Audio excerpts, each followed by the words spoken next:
अस्सलामु अलैकुम वरहमतुल्लाहि वबरकातुहू। मैं हूं हाफिज़ मोहम्मद इमरान और आप देख रहे हैं मेरे यूट्यूब चैनल इमरान अरीश और फेसबुक पेज इमरान अरीश। जैसे कि आप जानते हैं, मैं अपने यूट्यूब चैनल इमरान अरीश और फेसबुक पेज इमरान अरीश पर वेटरनरी मेडिसिन के हवाले से और वेटरनरी मेडिसिन की मार्केटिंग के हवाले से और जानवरों के ट्रीटमेंट के हवाले से मुख्तलिफ वीडियोज़ के साथ हाज़िर होता रहता हूँ। आज का जो मेरा टॉपिक है वो ये है कि जानवरों का प्लेसेंटा क्यों नहीं निकलता, या जानवरों की जो जेर होती है वो क्यों नहीं निकलती, और अगर वो नहीं निकलती तो क्या करना चाहिए। आपसे दरख्वास्त है, अगर आप मेरे चैनल पर न्यू हैं, मेरे चैनल को सब्सक्राइब कर लें और साथ ही लगे बेल आइकन को ज़रूर प्रेस कर दिया करें ताकि हर आने वाली वीडियो का नोटिफिकेशन आपको आसानी से मैसर हो सके और आप मेरी वीडियो को वॉच कर सकें।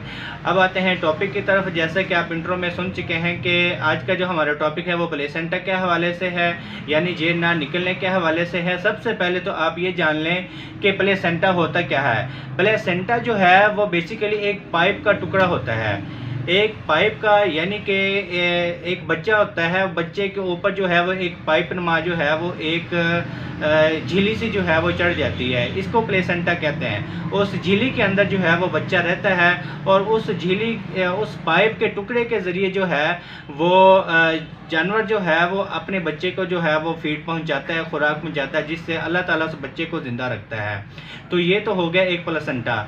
अब दूसरी बात ये है कि वो निकलता क्यों नहीं, तो उसकी मुख्तलिफ वजूहात होती हैं। जैसे कि पुराने ज़माने में आपने देखा होगा कि लोग जो है वो जानवरों को बाहर चराते थे, तो जब उस दौरान जब बच्चे की डिलीवरी हो जाती थी तो जानवर जो है वो चरते रहते थे और भागते भी थे, तो जिसकी वजह से उनका जो प्लेसेंटा है वो हिलता था और हिलने की वजह से जो है वो ढीला हो जाता था, जिसकी वजह से बच्चेदानी में जो है कि हलचल होती है। जाहिर सी बात है, जब वो भागेगा कूदेगा तो एक हलचल जो है उसके बच्चेदानी में होगी, तो जिससे प्लेसेंटा जो है वो ढीला हो जाता है। ढीले होने की वजह से जो है प्लेसेंटा निकल जाता था।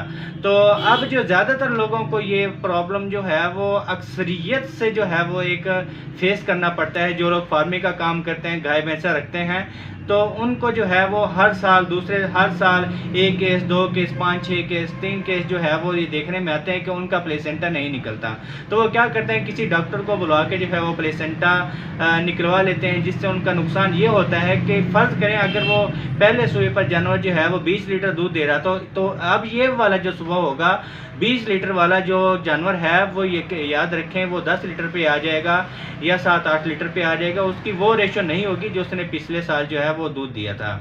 तो अब आ जाते हैं कि क्या प्लेसेंटा जो है वो खुद ही निकल जाता है। हाँ, प्लेसेंटा जो है जब जानवर की डिलीवरी हो जाती है तो प्लेसेंटा ऑटोमेटिकली निकल जाता है। क्यों निकल जाता है? क्योंकि जब बच्चा अल्लाह पाक प्रेगनेंसी बच्चे की माँ की प्रेगनेंसी जब हो जाती है, तो जब बच्चा पेट में बनना शुरू हो जाता है तो उसमें जो है वो एक पाइप नुमा जो है वो झिल्ली जो है वो चढ़ती है, जिसकी वजह से उसको फीड तक पहुँचती है। तो जब वो बच्चे की डिलीवरी हो जाती है तो माँ से जो ब्लड की सप्लाई होती है वो उस प्लेसेंटा तक जो है वो नहीं पहुँचती, वो ब्लड सप्लाई जो है वो रुक जाती है। उस ब्लड सप्लाई के रुकने की वजह से वो प्लेसेंटा जो है वो डेड बॉडी बन जाता है। अब डेड बॉडी जब बन जाता है तो वो होता क्या है कि वो बच्चेदानी के अंदर जो है वो गलना सड़ना शुरू कर देता है। अगर वो 1 दिन 2 दिन नहीं निकलता तो वो खुद ब खुद जो है वो गल सड़ के जो है वो निकल जाता। दुनिया की कोई भी ऐसी ताकत नहीं जो उसको बाहर निकलने से रोक सके, क्योंकि वो डेड बॉडी बन चुका है, अब वो जिस्म का हिस्सा ही नहीं रहा। ठीक है, तो वो निकलता ज़रूर है। अब लोग क्या करते हैं, जब वो नहीं निकलता तो जो है वो हाथ डलवा के निकलवा देते हैं, जिससे उनका नुकसान होता है। अब दूसरी बात यह है कि एक लोगों का एक माइंडसेट है कि वो जब तक प्लेसेंटा नहीं निकलता, जब तक जानवर जो है वो दूध नहीं जब तक जानवर जेर नहीं डालता तो अपने बच्चों को जो उस जानवर का बच्चा है उसको दूध नहीं पिलाते। वो सोचते हैं कि इसका दूध पिलाने से नुकसान होगा, कोई जहरीले मवाद जो बच्चे के अंदर चले जाएंगे, और ना ही वो उस जानवर का दूध पीना पसंद करते हैं। ये भी आपकी सबसे बड़ी गलतफहमी है, ऐसा नहीं होता। आप सबसे पहले जैसे ही जानवर की जानवर जब बच्चा डिलीवर करता है फ़ौरन आप 10 से 15 मिनट बाद जो है जब बच्चा खड़ा हो जाता है, सबसे पहले कोशिश किया करें बच्चे को उठाने की। जब बच्चा अपने टांगों पे खड़ा हो जाता है तो उसको फ़ौरन से माँ के नीचे लगाएं और उसको दूध पिलाएं। जैसे ही बच्चा माँ का दूध पिएगा तो होगा क्या, होगा ये कि माँ के जो ऑक्सीटोसिन हार्मोन जो है वो रिलीज होंगे।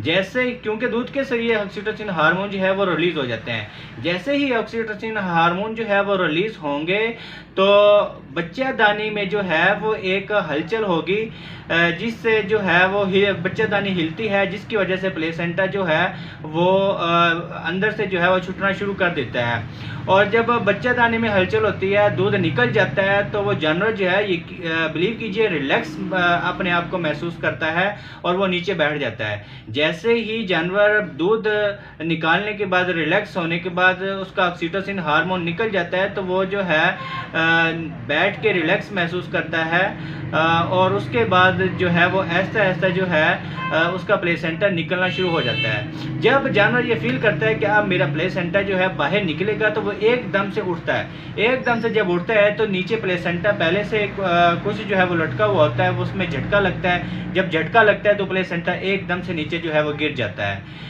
तो आप दूध नहीं निकालते, सबसे पहले आपकी बहुत बड़ी मिस्टेक है। अब आते हैं दूसरी बात की तरफ, जो लोग हाथ डिलवा के जानवर का जो है वो प्लेसेंटा निकलवाते हैं, ख्वाह वो किसी भी मिस्टेक की वजह से है, तो आप जो है जब बच्चादानी में आप दवाई वगैरह भी रख देते हैं और मुख्तलिफ़ किस्म के इंजेक्शन भी है वो आप लगवा लेते हैं, तो एक सिरप जो है ये इतना महंगा नहीं होता जहां पर आप इतना कॉस्टली इलाज करवाते हैं। और ऐसी डिजीज़ में जो है वो ऐसी डिजीज़ में जो है वो डॉक्टर आपसे पैसे भी अच्छे खासे जो है वो वसूल करते हैं। तो आप जो है ये एक यूट्रासान के नाम से एक सिरप है, ये आप जो है वो ज़रूर इस्तेमाल करवाया करें। कम से कम आप जो है ये 2 बोतल ज़रूर इस्तेमाल करवाया करें। इसके इस्तेमाल करवाने से आपका जानवर जो है वो पहले अगर 20 लीटर दूध दे रहा था तो अब जो है वो कम से कम जो है वो 20 लीटर दूध जो है वो ज़रूर देगा। आपकी दूध को रेशियो जो है वो कम नहीं होगी। अगर आप इसका इस्तेमाल नहीं करवाते और जानवर का फीड का सही तरह से जो है वो ख्याल नहीं रखते, अच्छा कैल्शियम उसको नहीं देते और अच्छा वंडा आप उसको नहीं देते, तो इससे होगा ये कि जो 20 लीटर दूध देने वाला जानवर जो है वो 7 से 8 लीटर दूध पे चला जाएगा। अगर वीडियो आपको अच्छी लगे तो इसको लाइक ज़रूर कीजिए और दूसरों तक शेयर कीजिए। अस्सलाम वालेकुम रहमतुल्लाहि व बरकातहू।